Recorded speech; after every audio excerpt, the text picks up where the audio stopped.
So for me, being a hairstylist as well as a trichologist, it's like the best of both worlds.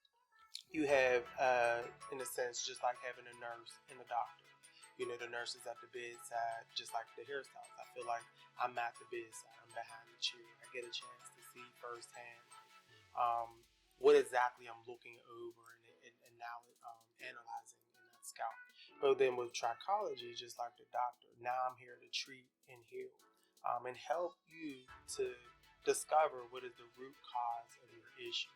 Um, so to me, that's how I really equate being a hairstylist as well as a trichologist at the same time.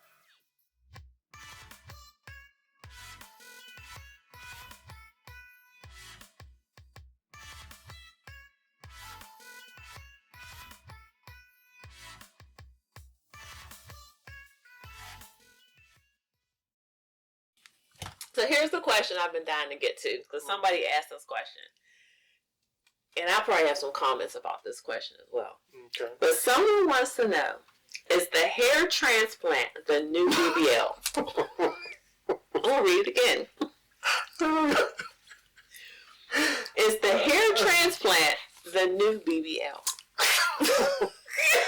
Well, my short answer is I don't know. But okay,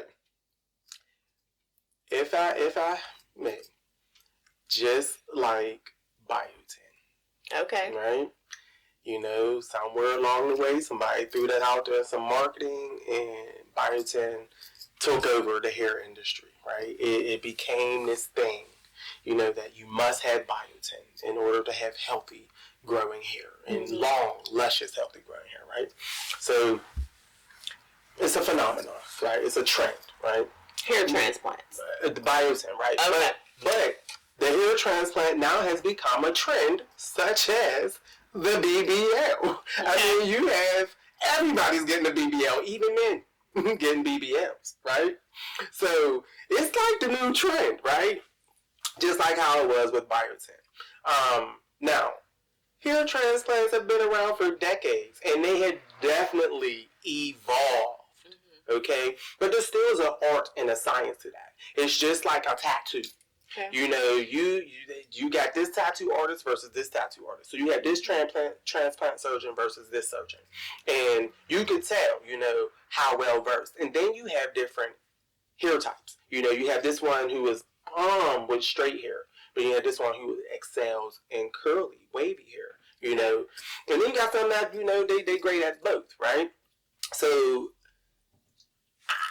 I guess to answer this question in terms of what I think, I'm going to say yes, it is the new BBL, because you have people flying to Turkey. You don't want to do the work. Well, sometimes, wait a second now. Before we start judging. Right? There are situations and circumstances to where that is the last resort. And honestly, that's what it should be utilized as such. You know, just like the gastric bypass surgery, right? You know, because some people could also say that is someone who doesn't want to do the work. But there's some people who really need that. It's like a jump start, right? So there is a place for the transplant surgery.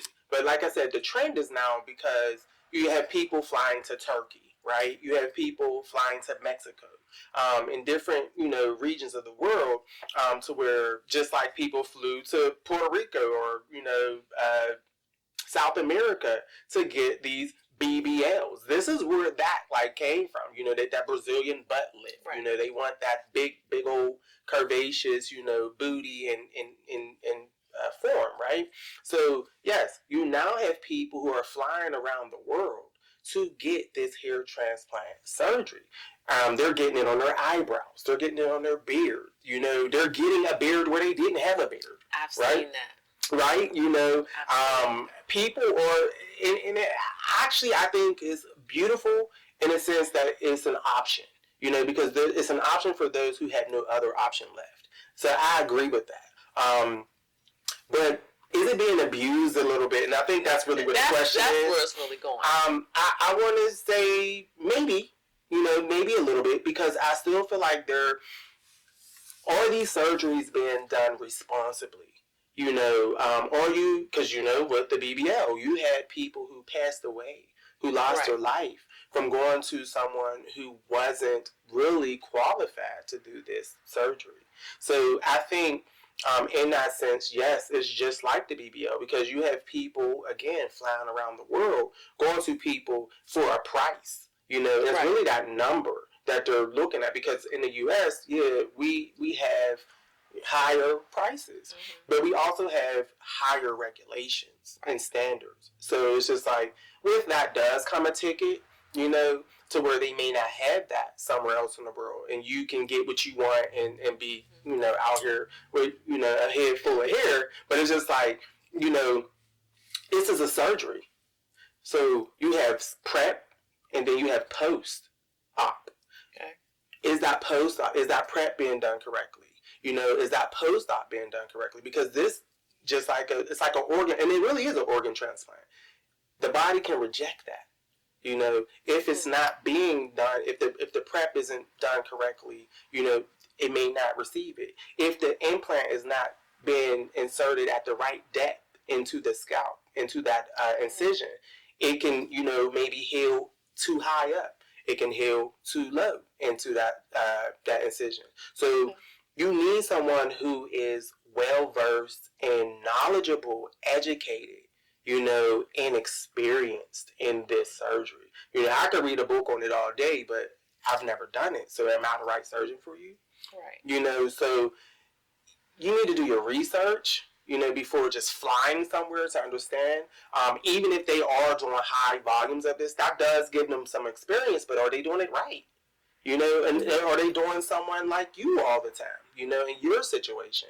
So I think these are certain things to really look out for, but I definitely think that there's a place for it, in the hair industry, in the medical industry, in terms of that surgery, industry aspect. And I agree with it, but I think it needs to be done more responsibly. And you shouldn't just go based on the price. You need to go on the quality, and the qualifications in this center, the surgeon, and everything. Like, how could someone really do a consultation for you over Zoom?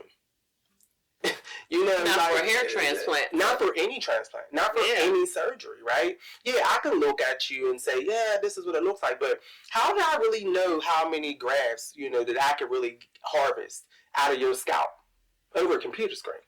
Right. It's like, I may see density, but let's say we cut this down, this hair down, and it's really not as dense, and populated as I thought. So now I done got you thousands of miles away from your house, and you gonna get this surgery because you came here, you paid this price, right? But now your results are not as desired. They're not as expected. So, do I fly back? Do I have the money and the resources and means to now come back here, flying over the ocean to get back here for this follow-up?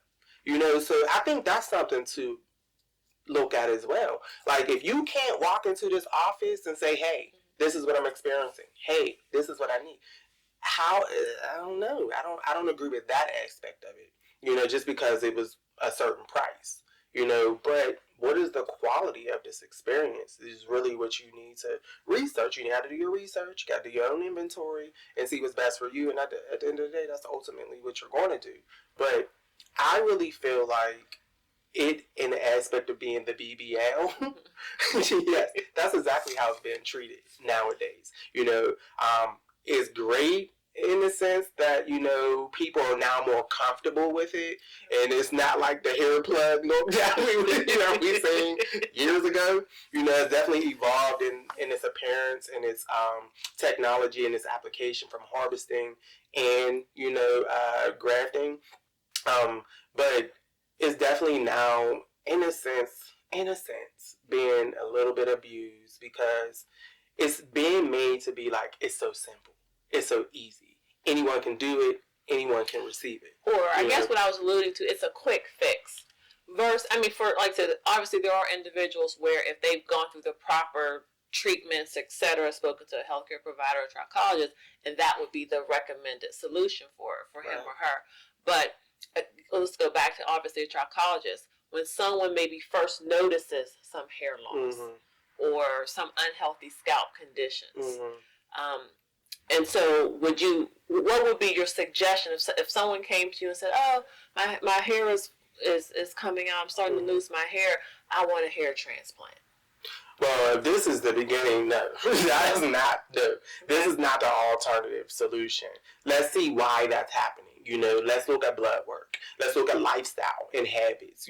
Let's really get to the root of what's causing this hair loss. Like I already spoke about, medication, lifestyle, and dieting. Or you on a crash diet. Have you been sick recently?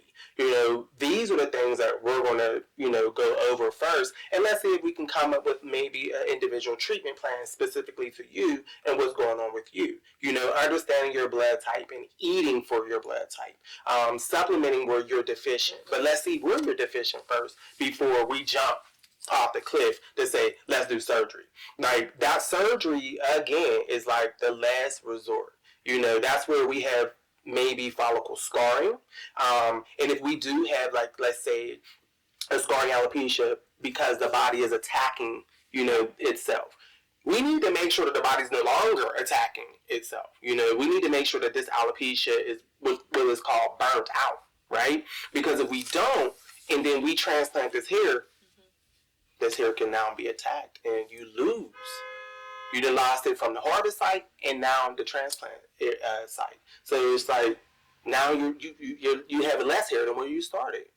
So it's like, no, that's not just a quick fix. It's definitely after great consideration, and definitely treatments, and because there's a prep. Like I said, the body needs to be healthy enough to receive this organ transplant. And if it's not, the body can reject it. And you can have detrimental adverse effects, which are not desired. So that wouldn't be I definitely would not say that. That's good. That's very good.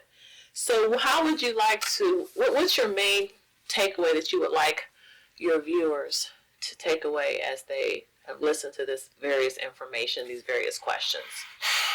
That's a good question. I'm big on accountability and responsibility. Take inventory. Be accountable for who you are and where you are. Don't just come lay your problems and burdens, down and say you deal with it, right? You have to be accountable for who you are and where you're at, right? So if you have expectations, what are you bringing to the table? What efforts, work are you doing to meet those expectations, right? And it's never, a bad thing. I really think it's a great thing. Reach out for help. Go to that professional who specializes in that field to get your knowledge and education, or to support, what research have you done? Is this like just a confirmation piece? So take your inventory, see where you are, where are you trying to go. And wherever you need to go to get that help, to get you to the next step, do that. But it starts with you. And I definitely think that's something that I would like people to understand and take away. All the information that was shared yesterday and today, chew on that a little bit. Use it where it applies. I guess get rid of what you don't need. But take that in, take your own inventory, and, be accountable and responsible with what you do with it. And I would just add, and make sure that your hair and your scalp health is a priority for you. Yeah. So just like you do anything else that's a priority for you, and you notice you have some concerns with your hair, your scalp issues, contact a certified trichologist like Tim or someone like him.